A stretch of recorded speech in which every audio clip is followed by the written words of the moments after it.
Bonjour à tous, le gouvernement Lecornu 2 sera-t-il le second gouvernement le plus court de l'histoire de la 5ème République derrière le gouvernement Lecornu 1? C'est en tout cas, à l'heure actuelle, ce qui semble être l'hypothèse la plus probable. Le gouvernement Lecornu 2 n'a réglé aucun des problèmes qui s'étaient posés au moment de la démission du Premier ministre il y a une semaine. Pire, il a même perdu le soutien officiel de sa propre coalition et ne peut donc plus s'appuyer que sur le socle d'Ensemble pour la République, et encore pas toutes, vu que le groupe Horizon a fait le choix d'un soutien sans participation, de même d'ailleurs que le parti Les Républicains. Des motions de censure ont déjà été déposées, la majorité des partis de gauche et d'extrême droite sont pour, et à moins d'un changement de cap improbable, les carottes ont quand même l'air cuites. À se demander d'ailleurs pourquoi des personnalités du PS ou des Républicains ont accepté de se faire débaucher et d'être exclus de leurs partis respectifs pour aller s'enterrer dans un gouvernement éphémère de plus. Encore que, en fait, s'ils font ça, c'est parce que Sébastien Lecornu semble croire en ses chances. Alors on va faire un petit exercice de pensée et examiner les scénarios qui devraient mener d'ici la fin de la semaine Sébastien Lecornu à être censuré ou pas.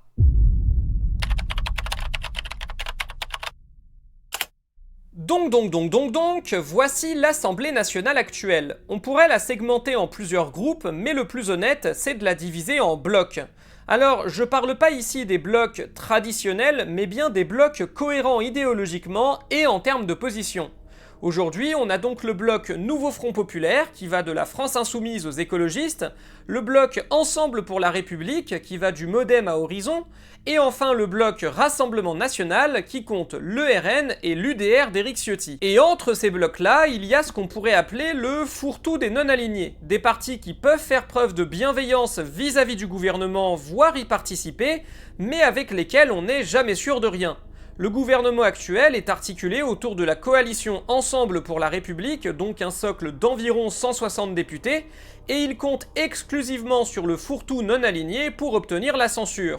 Le groupe Droite Républicaine, le groupe Socialiste et le groupe Lyot. Toute la difficulté réside dans le fait que ces blocs-là sont assez éloignés idéologiquement les uns des autres. On a des députés de gauche social-démocrate, donc favorables à une meilleure répartition des richesses et à une réduction des inégalités dans le cadre du système capitaliste, des députés de droite démocrate-chrétienne, favorables à une politique néolibérale modérée et à quelques avancées sociales marginales, des députés de droite néolibérale qui veulent aller plus loin sur la route du néolibéralisme et sont hostiles à toute avancée sociale, mais sont également hostiles à des reculs trop importants sur le plan de l'égalité, et enfin des députés de droite réactionnaires qui sont pour une accélération du néolibéralisme, voire pour du libertarianisme économique, ainsi que pour des reculs sociaux importants qui feraient prévaloir les structures sociales traditionnelles catholiques. Donc ça, c'est pour l'explication rapide des idéologies en présence, mais maintenant, voilà grosso modo comment elles sont réparties.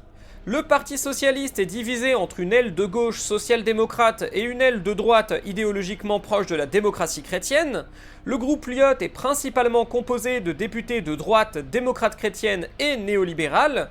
Et enfin, le groupe Les Républicains tend à l'extrême droite, allant de députés de droite libérale à des députés de droite réactionnaire. Maintenant, pour ce qui est de la position de chacun, les groupes de gauche Nouveau Front Populaire et les groupes d'extrême droite Rassemblement National ont déjà annoncé qu'ils voteraient la censure, les groupes de la coalition Ensemble pour la République et Droite Républicaine ont déjà annoncé qu'ils ne voteraient pas la censure, le groupe Lyot laisse les députés libres de leur choix, mais sa position reste assez claire, ils ne voteront pas la censure, donc tous les regards se tournent vers le groupe socialiste qui, lui, n'a toujours rien annoncé et rien arrêté. Officiellement, c'est parce qu'ils essayent toujours d'obtenir 5 grosses concessions de la part du gouvernement. Le renoncement à l'article 49.3 de la Constitution qui permet de faire passer une loi sans vote, la suspension immédiate de la réforme des retraites qui bloquerait l'âge de départ aux alentours de 62 ans et demi, l'assurance que les discussions budgétaires donnent la priorité au Parlement, la mise en place d'une taxe Zuckman ou équivalent pour taxer davantage les plus hauts revenus, et enfin une mesure forte pour le pouvoir d'achat. Alors, à l'heure actuelle, qu'ont-ils obtenu ? Pour l'instant, uniquement la première. Sébastien Lecornu avait déjà annoncé, avant sa première démission, qu'il renonçait au 49.3. Il n'y a pas de raison que sa position ait changé.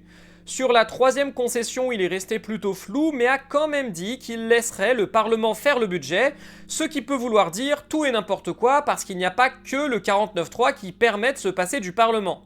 Sur la réforme des retraites, la coalition macroniste est très divisée, Entre des députés Modem et Renaissance plutôt favorables à une suspension pour acheter la paix avec les socialistes, et des députés Horizon qui sont opposés à toute remise en cause de la réforme. Le président Macron, quant à lui, s'est contenté de proposer un simple report de la mesure d'âge, bref, autant dire, pas grand-chose. Et sur les autres sujets, ils ont annoncé une taxe de 2% sur les holdings patrimoniales, ce qui pourrait ressembler de loin à une taxe Zuckman, mais qui en fait rapporterait quasiment rien et ne toucherait que partiellement aux holdings.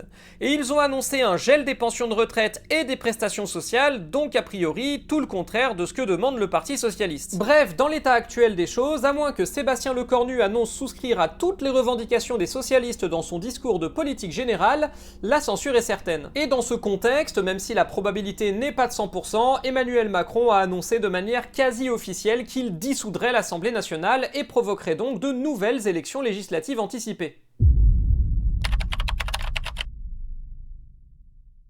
Vu que le Rassemblement national a déjà déposé une motion de censure, la seule hypothèse qui permette au gouvernement Lecornu 2 de survivre, c'est une non-censure du Parti Socialiste.